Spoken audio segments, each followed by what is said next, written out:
ഇത് മാസ് മോട്ടോഴ്സിൽ നിന്നാണ് നമ്മുടെ ഹീറോ ഹോണ്ടയുടെ സ്പ്ലെൻഡർ, പഴയമുള്ള സ്പ്ലെൻഡർ വണ്ടിയാണ്. അത് നമ്മൾ പെയിൻറ്റിങ്ങും അതേപോലെ തന്നെ എൻജിൻ വർക്കും കാര്യങ്ങളൊക്കെ ചെയ്തിരുന്ന വണ്ടിയാണ്. അതിനുശേഷം നമുക്ക് ഫസ്റ്റ് അതിൻ്റെ 1000 കിലോമീറ്റർ കഴിഞ്ഞ് കഴിയുമ്പോൾ അതിൻ്റെ ഓയിൽ ചേഞ്ച് ചെയ്തിട്ട് ഫിൽറ്റർ ക്ലീൻ ചെയ്യാനൊക്കെ ആയിട്ട് വന്നതാണ്.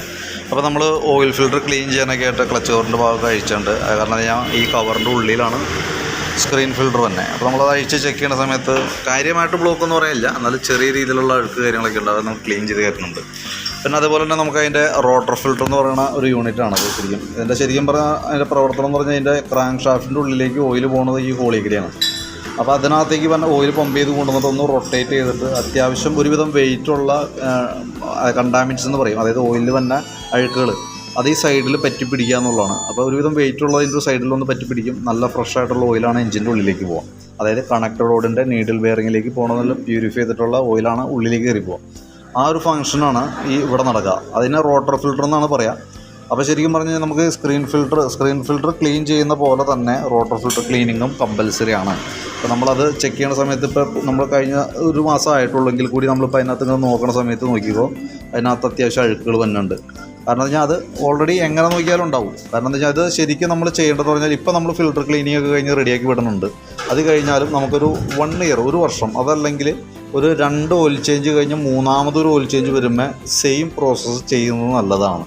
കാരണം വെച്ചാൽ എൻജിൻ്റെ ലൈഫിന് ഒരുപാട് ഗുണം ചെയ്യും. അതായത് ഒരു നല്ല രീതിയിൽ എൻജിൻ ലൈഫ് കിട്ടാനായിട്ട് അതൊരു കാരണമാണ്. സാധാരണ രീതിയിൽ ആരും തന്നെ ചെയ്യാറില്ലത്. നമ്മൾ ഫസ്റ്റ് നമ്മളിപ്പോൾ പറഞ്ഞ് ചെയ്യിക്കും, അത് കഴിഞ്ഞാൽ നോർമൽ അതവിടെ വിടും, ചെയ്യൽ കുറവാണ്. അത് ഓർമ്മയോടുകൂടി നിങ്ങൾ ചെയ്യിക്കുക എന്നുള്ളതാണ്. വർഷത്തിലൊരിക്കൽ തന്നെയും അത് ചെയ്യുന്നത് നല്ലതാണ്. പിന്നെയെന്ന് വെച്ചാൽ നമുക്കിത് അഴിക്കുമ്പോൾ നമുക്ക് ഈ സൈഡിൽ വന്ന ഗ്യാസ്കറ്റ് നമുക്ക് ഒരു പ്രാവശ്യമാണ് യൂസ് ചെയ്യാൻ പറ്റുള്ളൂ. പേപ്പർ ഗ്യാസ്കറ്റാണ്, അത് പൊളിഞ്ഞു പോരും. അത് നമ്മൾ മാറ്റിയിട്ട് വേണം നമുക്ക് റീസെറ്റ് ചെയ്യാൻ. അതേപോലെ തന്നെ എഞ്ചിൻ ഓയിൽ മാറണം, ഓയിൽ ഫിൽറ്ററിൻ്റെ ഓയിൽ ബോൾട്ടിൻ്റെ വാഷും ഓറിങ്ങും അത്രയും നമ്മൾ ക്ലീൻ ചെയ്യേണ്ട അത്യാവശ്യമാണ്. അപ്പോൾ ആ കൂട്ടത്തിൽ കൂടെ നമുക്കത് റെഡിയാക്കി ഇടണം. പിന്നെയെന്ന് വെച്ചാൽ നമുക്ക് എഞ്ചിൻ സ്റ്റാർട്ട് ചെയ്യുന്ന സമയത്ത് ഇവിടുന്ന് ഒരു വിസിലടി പോലത്തെ സൗണ്ട് ഉണ്ട്. നമുക്ക് അതിൻ്റെ ഉള്ളിൽ വന്ന ഒരു എയർ പൈപ്പിൻ്റെ അത് എഞ്ചിനകത്തേക്ക് എയർ പോവുകയും കയറി പോവുകയും ഇറങ്ങുകയും ചെയ്യുന്നുണ്ട്. അതിൻ്റെ ഒരു പൈപ്പ് അവിടെ ഇട്ടുണ്ട്. അതിൻ്റെ ആ ഹോള് ചെറുതായിട്ടൊന്ന് ലൂസായതാണ് നമുക്ക് ആ സൗണ്ട് വരാനായിട്ട് കാരണം. അത് നമുക്ക് ഓൾറെഡി നോക്കിയിട്ട് ക്ലിയർ ചെയ്യാവുന്നുള്ളൂ. പിന്നെ ബാക്ക് ബ്രേക്കിൻ്റെ ഭാഗത്തു നിന്ന് ചെറിയൊരു സൗണ്ട് വേരിയേഷൻസ് കാണിക്കുന്നുണ്ടായിരുന്നു. അത് ഓൾറെഡി നമുക്ക് അതിൻ്റെ ഈ ഹബിനകത്ത് അലവിയിലാണ്. നമുക്ക് അതിൻ്റെ ഹബിൻ്റെ ഭാഗം ശ്രദ്ധിച്ച് കഴിഞ്ഞാൽ മനസ്സിലാവും ഇവിടെ ഒരു ചെറിയ തേയ്മാന കാര്യങ്ങളുണ്ട്.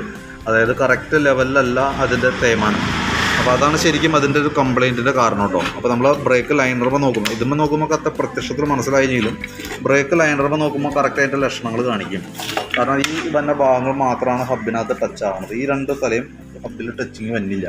അത് എന്ന് പറഞ്ഞാൽ ഈ ഹബിൻ്റെ തേയ്മാനത്തിൻ്റെ ആ ഒരു വ്യത്യാസമാണ് നമുക്ക് അതിൽ നിന്ന് മനസ്സിലാവുക.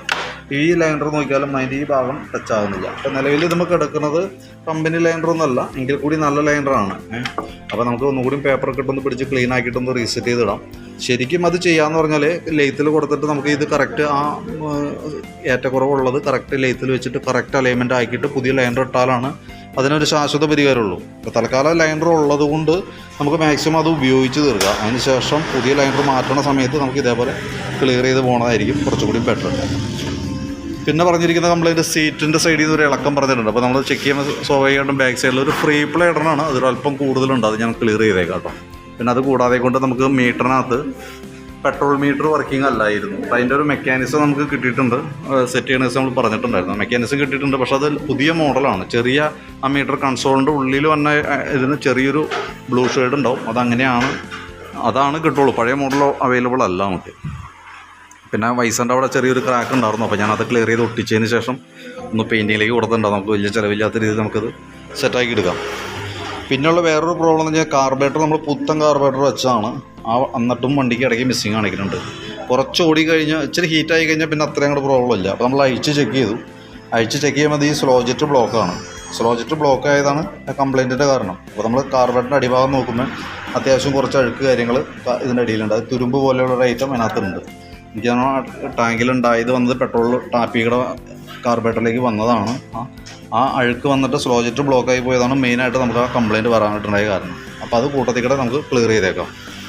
പിന്നെ മീറ്റർ മെക്കാനിസത്തിൻ്റെ ദിവസം പറഞ്ഞല്ലോ, അത് ഫ്യൂൽ മീറ്ററിന് 330 രൂപയാണ് നമുക്ക് അതിന് കോസ്റ്റ് വരാം. അത് പുതിയ മോഡലിലാണ് നമുക്ക് കിട്ടുള്ളൂ കേട്ടോ. പുതിയ ലേറ്റസ്റ്റ് മോഡലാണ് നമുക്ക് കിട്ടുള്ളൂ. പിന്നെ അത് കൂടാതെ കൊണ്ട് നമ്മൾ വണ്ടി ഓടിക്കുന്ന സമയത്ത് നമുക്ക് ഫ്രണ്ട് വീലിൻ്റെ ഈ സൈഡിലെല്ലാം ബെയറിങ്ങിന് ചെറിയൊരു കംപ്ലയിൻറ്റ് സ്റ്റാർട്ടിംഗ് ആണ്.